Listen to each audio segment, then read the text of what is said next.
नमस्कार सर्वांना। आज आपल्याला बघायचं आहे सर्व पितरी अमावस्याच्या दिवशी घरामध्ये कोणता उपाय करायचा आहे। अतिशय प्रभावशाली आणि बिना खर्चिक उपाय आहे। तर सर्व पितरी अमावस्या ही 14 ऑक्टोबरला आलेली आहे। या दिवशी खास उपाय आपल्याला आपल्या कुटुंबाच्या कल्याणासाठी प्रत्येकाने नक्की करावा। अगदी साधा सोपा उपाय आहे पण कल्याणकारी आहे। चला तर मग जाणून घेऊया कोणता आहे तो उपाय। मित्रांनो, पितृपक्षाचा काळ हा पितरांना समर्पित आहे।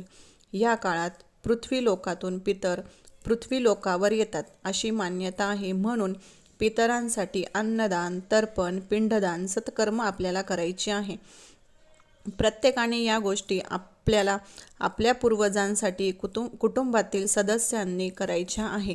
कारण पूर्वजांचे ऋण आपल्यावर असतात आणि त्याच ऋणांना पितृऋण म्हणतात आणि हेच पितृऋण फेडण्यासाठी पितरांची सेवा करणं गरजेचं आहे। पितरांची सेवा करण्यासाठी हे 15 दिवस आपल्याला दिलेले आहेत। ज्या दिवशी आपले पितर गेले आहेत त्या तिथीला श्राद्ध केले जाते। तिथी माहिती जर नसेल तर सर्व पितरी अमावस्याला श्राद्ध केले जाते। पितृदोषामुळे घरात अडचणी यायला सुरुवात होता, प्रगती होत नाही, सतत कोणा ना कोणाशी वाद होत असतात किंवा आपण आजारी पडत असतो, लग्न होत नाही, घरात शुभ कार्य होत नाही, अशा अनेक घटनांना आयुष्यात ह्या आपल्या घडत असतात। म्हणून श्राद्ध नियमित करावे, म्हणजे दरवर्षी श्राद्ध हे करावेच। पितरांची सेवा करणं प्रत्येक व्यक्तीचे कर्तव्य आहे। कर्तव्य कोणतेही असू द्या, मनुष्य कर्तव्य करायला चुकला तर अडचणींचा सामना त्याला हा करावाच लागतो। तर या वर्षी 14 ऑक्टोबरला सर्व पितरी अमावस्या आहे व शनिवार सुद्धा आहे, म्हणून आपण त्याला शनी अमावस्या असं म्हणतो।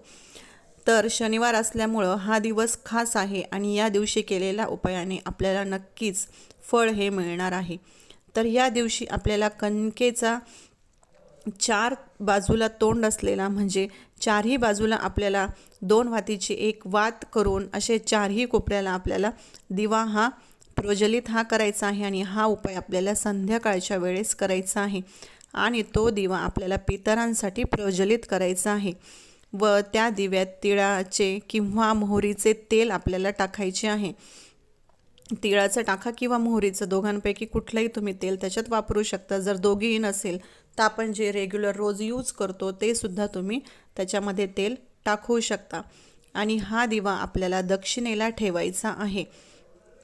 पण त्याच्यामध्ये म्हणजे चारही कोपऱ्याला पूर्व, पश्चिम, उत्तर, दक्षिण असा आपल्याला हा दिवा प्रज्वलित करायचा आहे। चारही बाजूला त्याचं तोंड असलं पाहिजे, म्हणजे 4 कोपरे त्याचे आपल्याला पेटवायचे आहे आणि पण हा दिवा आपल्याला दक्षिण दिशेला हा ठेवायचा आहे किंवा तुम्ही मुख्य प्रवेशद्वारावर सुद्धा हा दिवा दक्षिणेच्या साईडला, म्हणजे दक्षिणेच्या बाजूला हा ठेवू शकता।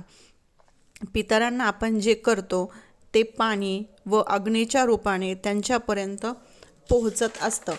म्हणून आपल्याला बघा, पितृलोकामध्ये मी तुम्हाला मागच्या एका व्हिडिओमध्ये सांगितलं आहे आपल्या पितृपक्षाच्या, की त्यांना पिंपळाच्या झाडाच्या इथे आपल्याला पाणी पण ठेवायचं आहे। त्यांनी म्हणजे पितृलोकामध्ये असं म्हणतात की गरुड पुराणामध्ये असं सांगितलं आहे की पितृलोकामध्ये पाण्याची कमतरता असल्यामुळे ते नेहमी तहानलेले असतात, म्हणून त्यांना आपल्याला रोज पाणीसुद्धा द्यायचं आहे किंवा ज्या दिवशी श्राद्ध असेल त्या दिवशी दिलं तरी सुद्धा चालतं आणि दिवासुद्धा आपल्याला त्याच्यामुळे लावायचा आहे। हा दिवा त्यांचे पुढचे मार्ग सुखद करत असतो। हा दिवा पितरांना प्रकाश दाखवतो। पितरांच्या कल्याणासाठी हा दिवा मार्गदर्शक ठरत असतो। अशा प्रकारे पितरांना संतुष्टीही मिळत असते। सर्व पितरी अमावस्याच्या दिवशी आपल्याला दान धर्म करायचे आहे आणि त्याला फार महत्त्व आहे। या दिवशी सात्विक भोजन घ्यायचे आहे, कुठलेही नॉनव्हेज वगैरे अशा प्रकारचं अन्न हे आपल्याला ग्रहण करायचं नाही। त्याचबरोबर आपल्याला ब्रह्मचार्याचे पालन करायचे आहे। कोणाशीही वादविवाद घालायचा नाही, कोणाशीही भांडणं करायची नाही, घरामध्ये कटकटी करायच्या नाही। त्याचबरोबर ह्या दिवशी कोणतेही शुभ कार्य करायचं नाही। कुठलंही जर तुम्हाला शुभ कार्य करायचं असेल, सुरुवात त्याची करायची असेल तर तुम्ही ह्या दिवसापासून सुरुवात करू नका। ह्या दिवशी पितरांना, हा दिवस फक्त आणि फक्त पितरांसाठी समर्पित आहे, त्यामुळे ह्या दिवशी आपल्याला फक्त पितरांचीच सेवा ही करायची आहे। त्याचबरोबर तुम्ही ह्या दिवशी भगवद्गीतेचं पठणसुद्धा करू शकतात. संक्षिप्त श्रीमद भागवत 700 ओव्यांचं जे आहे पाठ, तो सुद्धा तुम्ही या दिवशी करू शकता. ह्याने आपला कसलाही पितृदोष असेल तर तो निघून जाईल आणि ते आपल्याला भरभरून आशीर्वाद हे देतील.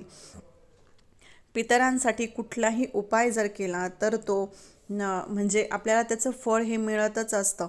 त्यामुळे पितरांची आपल्याला ह्या 15 दिवसातच सेवा करायची असते. तुम्ही ह्या दिवसांमध्ये देवाची सेवा कमी करा, पण पितरांची सेवा ही भरभरून करा. कारण की मातृदेव भव पितृदेव भव आपण जे म्हणतो ते हेच असतात. ह्यांना संतुष्ट करणं अतिशय जास्त गरजेचं असतं. जरी आपण त्यांना जिवंतपणे भरपूर त्यांची सेवा जरी केली असेल तरीसुद्धा ते हयात नसल्यावर सुद्धा आपल्याला त्यांची सेवा ही करायची आहे. वर्षातून एकदा म्हणजे एक दिवस ही सेवा करायला आपल्याला काहीच अंचित नसलं पाहिजे. मनापासून आणि श्रद्धेने करायला पाहिजे. श्राद्धाचा अर्थच असा आहे की श्रद्धेने केलेले कर्म त्यालाच आपण श्राद्ध असे म्हणत असतो. म्हणून वर्षातून एक दिवस हा आपल्याला त्यांच्यासाठी हा काढलाच पाहिजे. सर्वांनी श्राद्ध हे केलेच पाहिजे. तुम्ही फक्त श्राद्ध जरी केलं आणि तर्पण जरी तुम्ही त्या दिवशी जरी केलं तरीसुद्धा आपल्याला नारायण नागबली करायची गरज पडत नाही. त्याचं फळ आपल्याला हे मिळत असतं.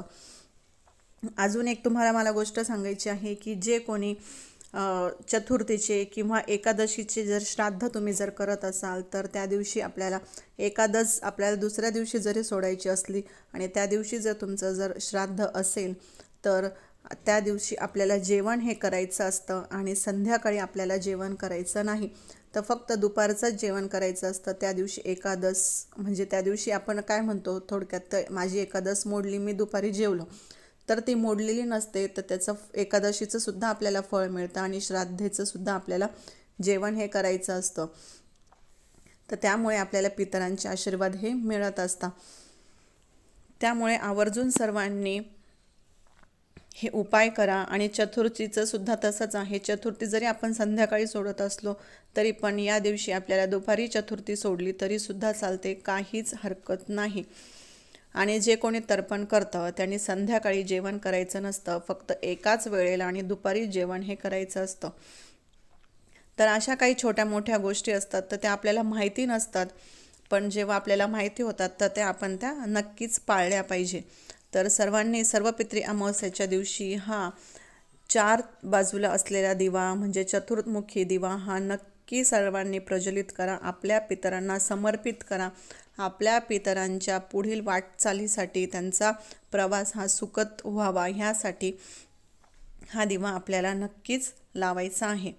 तर आजचा व्हिडिओ कसा वाटला ते नक्कीच सांगा आणि आपल्या यूट्यूब चॅनलला सर्वांनी लाईक, शेअर आणि सबस्क्राईब नक्की करा. तर सर्व पितृ अमावस्येला हा छोटासा उपाय सर्वांनी नक्की करा. धन्यवाद.